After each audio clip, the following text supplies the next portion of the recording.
ನಮಸ್ಕಾರ.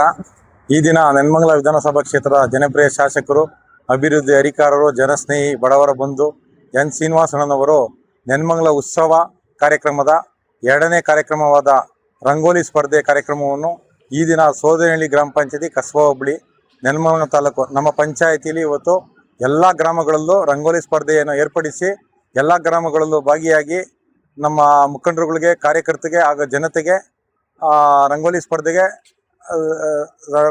ಭಾಗವಹಿಸಿದಕ್ಕೆ ಧನ್ಯವಾದವನ್ನು ತಿಳಿಸಿದರು.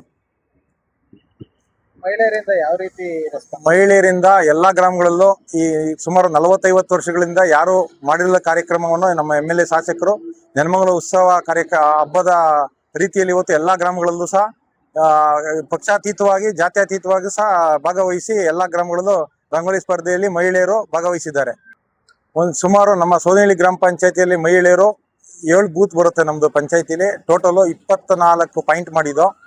ಎಲ್ಲ ಗ್ರಾಮಗಳಿಂದ ಸೇರಿ ಸುಮಾರು ಒಂದು 1300ರಿಂದ 1400 ಮಹಿಳೆಯರು ರಂಗೋಲಿ ಸ್ಪರ್ಧೆಯಲ್ಲಿ ಇವತ್ತು ಭಾಗಿಯಾಗಿದ್ದಾರೆ. ಈ ರಂಗೋಲಿ ಸ್ಪರ್ಧೆಗೆ ನಮ್ಮ ಪಂಚಾಯತಿಯಿಂದ ಎಲ್ಲ ಮುಖಂಡರುಗಳು, ಜನತೆ ಹಾಗೂ ಸೋದನಹಳ್ಳಿ ಗ್ರಾಮ ಪಂಚಾಯತಿ ಜನತೆ ಹಾಗೂ ನೆನ್ಮಂಗಲ ಟೌನಿಂದ ಬಂದಿರುವಂಥ ಮುಖಂಡರುಗಳು, ಸೋಂಪುರದಿಂದ ಬಂದಿರುವಂಥ ಮುಖಂಡರುಗಳು, ಸೋಲೂರಿಂದ ಬಂದಿರೋ ಮುಖಂಡರುಗಳು, ನಮ್ಮ ಕಾಂಗ್ರೆಸ್ ಪಕ್ಷದಿಂದ ಎಲ್ಲ ಮುಖಂಡರು ಸಹ ಭಾಗಿಯಾಗಿದ್ದರು. ಅವರಿಗೆ ತುಂಬ ಧನ್ಯವಾದಗಳನ್ನು ತಿಳಿಸ್ತಾ ಇದ್ದೀನಿ. ಅದೇ ರೀತಿ ರಂಗೋಲಿ ಸ್ಪರ್ಧೆ ಭಾಗಿಯಾಗಲಿಕ್ಕೆ ಕಾರ್ಯಕ್ರಮ ಯಶಸ್ವಿಗೊಳಿಸಕ್ಕೆ ಸೋದನಹಳ್ಳಿ ಗ್ರಾಮ ಪಂಚಾಯತಿಯಲ್ಲಿ ಸಹಕರಿಸಿದಂಥ ಎಲ್ಲ ಮುಖಂಡರುಗಳಿಗೂ ಸಹ ನಾನು ತುಂಬ ಧನ್ಯವಾದಗಳನ್ನು ತಿಳಿಸ್ತಾ ಇದ್ದೀನಿ. ನಮ್ಮ ಪಂಚಾಯತಿಯಲ್ಲಿ ಅಭಿವೃದ್ಧಿ ಕೆಲಸಗಳನ್ನು ಇನ್ನೂ ಉಳಿದಿರೋ ಕೆಲಸಗಳು MLA ಸಾಹೇಬರು ಮಾಡ್ಕೊಡ್ತೀವಿ ಅಂತ ಸಹ ಎಲ್ಲ ಗ್ರಾಮಗಳಲ್ಲೂ ಸಹ ಭರವಸೆ ಕೊಟ್ಟಿದ್ದಾರೆ. ಈಗ ಆಲ್ರೆಡಿ 13 ಕೋಟಿ ಕೆಲಸ ಕಾಮಗಾರಿಗಳು ನಮ್ಮ ಪಂಚಾಯತಿಯಲ್ಲಿ ಆಗಿದೆ. ಇನ್ನು ಉಳಿಕೆ ಕಾಮಗಾರಿಗಳನ್ನು ಮಾಡ್ತೀವಿ ಅಂತನೋ ಈಗ ಪ್ರತಿ ಪಾಯಿಂಟಲ್ಲೂ ಸಹ ಮಹಿಳೆಯರು ಮುಖಂಡರುಗಳು ಕೇಳಿದಾಗ ಅಲ್ಲಿ ಹೇಳಿದ್ದಾರೆ ಕೆಲಸಗಳು ಮಾಡ್ಕೊಡ್ತಾರೆ ಅಂತ ನಮ್ಗೆ ಭರವಸೆ ಇದೆ. ಶಾಸಕರಿಗೆ ತುಂಬ ಧನ್ಯವಾದಗಳನ್ನು ತಿಳಿಸ್ತಾ ಇದ್ದೀನಿ ಪಂಚಾಯತಿಯ ಜನತೆಯ ಪರವಾಗಿ. ಕೇವಲ ಸರ್ಕಾರದ ಕೆಲಸ ಕಾರ್ಯಗಳಿಗೆ ಅಷ್ಟೇ ನಾನು ಸೀಮಿತ ಆಗಬಾರ್ದು, ಸರ್ಕಾರದ ಕೆಲಸ ಕಾರ್ಯಗಳಿಗಷ್ಟೇ ಸೀಮಿತ ಆಗದೆ ವೈಯಕ್ತಿಕವಾಗಿ ನಾನೇನಾದರೂ ಈ ಕ್ಷೇತ್ರದ ಜನತೆಗೆ ಸೇವೆ ಮಾಡಬೇಕು, ಕಾರ್ಯಕ್ರಮಗಳು ಮಾಡಬೇಕು ಅಂತೇಳಿ ಈ ಕ್ಷೇತ್ರದ ಶಾಸಕನಾದ ಮೇಲೆ ಸುಮಾರು 1,500 ಕೋಟಿಗೂ ಹೆಚ್ಚು ಅನುದಾನ ತಂದು ಈ ಕ್ಷೇತ್ರವನ್ನು ಅಭಿವೃದ್ಧಿ ಮಾಡಿಸ್ತಕ್ಕಂಥ ಕೆಲಸವನ್ನು ಮಾಡ್ತಾ ಇದ್ದೀನಿ.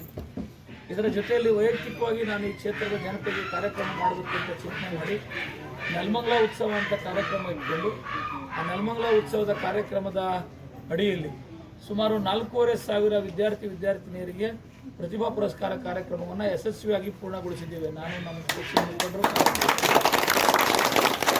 ಅದರ ಮುಂದುವರಿದ ಭಾಗವಾಗಿ ಸಾವಿರಾರು ಮಹಿಳೆಯರು ನನಗೆ ಆಶೀರ್ವಾದ ಮಾಡಿ ಮತ ಕೊಟ್ಟು MLA ಮಾಡಿದ್ದೀರ. ನಿಮಗೇನಾದರೂ ಒಂದು ಕಾರ್ಯಕ್ರಮ ಮಾಡಬೇಕು ಅಂತ ಹೇಳಿ ನಾನು ನಮ್ಮ ಪಕ್ಷದ ಮುಖಂಡರು, ಕಾರ್ಯಕರ್ತರು ಚಿಂತನೆ ಮಾಡಿದಾಗ ನಮ್ಮ ಧರ್ಮದ, ಹಿಂದೂ ಧರ್ಮದ ಸಂಕೇತ ಆಗಿರ್ತಕ್ಕಂಥ ರಂಗೋಲಿ ನಮಗೆ ಶುಭ. ಯಾವುದೇ ನಮ್ಮ ಮನೇಲಿ ಕಾರ್ಯಕ್ರಮ ಮಾಡಬೇಕಾದ್ರೆ ಶುಭದಿಂದ ಕಾರ್ಯಕ್ರಮ ಪ್ರಾರಂಭ ಮಾಡ್ತೀವಿ. ಆ ಶುಭ ಸೂಚಕವಾಗಿರ್ತಕ್ಕಂಥ ರಂಗೋಲಿ ಸ್ಪರ್ಧೆಯನ್ನು ನಮ್ಮ ಮಹಿಳೆಯರಿಗೆ ಆಯೋಜನೆ ಮಾಡಬೇಕು. ಆ ಮುಖೇನ ಅವರಲ್ಲಿರ್ತಕ್ಕಂಥ ಕಲೆಯನ್ನು, ಸಂಸ್ಕೃತಿಯನ್ನು, ಪ್ರತಿಭೆಯನ್ನು ಅನಾವರಣಗೊಳಿಸಿ ಅವರನ್ನು ಗೌರವಿಸಬೇಕು, ಅವರನ್ನು ಸತ್ಕರಿಸಬೇಕು, ಅವರನ್ನ ಉತ್ತೇಜನ ಕೊಡಬೇಕು ಅವರಿಗೆ ಅಂತಕ್ಕಂಥದ್ದು ಹೇಳಿ ರಂಗೋಲಿ ಕಾರ್ಯಕ್ರಮವನ್ನು ಆಯೋಜನೆ ಮಾಡಿದ್ದೀನಿ. ಇದ್ರ ಜೊತೆಗೆ ಮತ್ತೊಂದು ರಂಗೋಲಿ ಸ್ಪರ್ಧೆಯ ಉದ್ದೇಶ ಏನು ಅಂತಂದರೆ, ನಾನು ಶಾಸಕನಾದ ಮೇಲೆ ಯಾವುದೋ ಒಂದು ಭೂಮಿ ಪೂಜೆಗೆ ಬರ್ತೀನಿ, ನಿಮ್ಮೂರಿಗೆ ಯಾವುದೋ ಉದ್ಘಾಟನೆಗೆ ಬರ್ತೀನಿ, ಅಲ್ಲೆಲ್ಲ ನಾನು ಸಿಗ್ತಕ್ಕಂಥವ್ರು ನನ್ನ ಮುಖಂಡರು, ನನ್ನ ಕಾರ್ಯಕರ್ತರು ಅಷ್ಟೇ. ನನ್ನ ಮುಖಂಡರು, ಕಾರ್ಯಕರ್ತರನ್ನ ಮಾತಾಡ್ಸ್ಕೊಂಡು ಹೊರಟೋಗ್ತೀನಿ. ನೀವೆಲ್ಲ ಮಹಿಳೆಯರು ಸಿಗೋದಿಲ್ಲ. ಹಾಗಾಗಿ ನಿಮ್ಗೆ ಸಿಗೋಕ್ಕೆ ಒಂದು ವೇದಿಕೆ ನಿರ್ಮಾಣ ಮಾಡಬೇಕಲ್ಲ, ಅದನ್ನು ರಂಗೋಲಿ ಮುಖೇನ ಯಾಕೆ ವಿಡಿಯೋ ಮಾಡ್ತಾ ಇದ್ರೆ ಬಿಡಿ, ವೇದಿಕೆ ನಿರ್ಮಾಣ ಮಾಡಿದ್ರೆ ನಿಮ್ಮ ಜೊತೆ ನಾನು ಭಾಗವಹಿಸ್ದಂಗೆ ಆಯ್ತದೆ, ನಿಮ್ಮನ್ನು ನೋಡ್ದಂಗೆ ಆಯ್ತದೆ, ನಿಮ್ಮ ಜೊತೆ ಮಾತಾಡಿಸ್ದಂಗೆ ಆಯ್ತದೆ, ಅದ್ರ ಜೊತೆಗೆ ಊರಿನ ಸಮಸ್ಯೆಗಳು ಗೊತ್ತಾದಂಗೆ ಆಯ್ತದೆ. ನೋಡಿ, ಈಗ ಚರಂಡಿ